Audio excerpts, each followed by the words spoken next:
Ohayo, gozaimasu mga minasang. So ito yung gagawin natin ngayon. Kailangan natin mag-mix ng hiryo para ito yung gagamitin natin na ilalagay dyan sa itataniman natin ulit na ng para sa lettuce. So ito rin yung isa sa ilalagay natin. So let's go!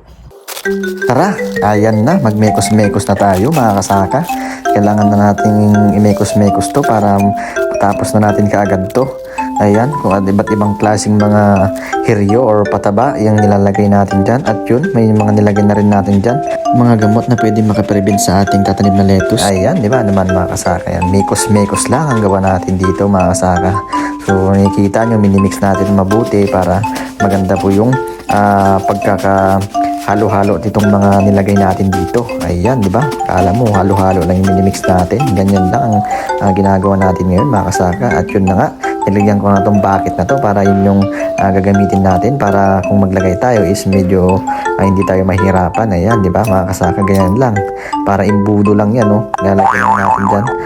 Kuha, pasok, yun lang. Diretso na sa butas. Ayan, tingnan mo si Kupal, oh. Basic lang, di ba? Kaya mga gusto mag-farmer dyan, ano pang hinihintay nyo? Tara, apply na. Pakivisit na lang yung comment section ko. Nandoon yung pangalan ng agency ko. Yun lang, follow for more.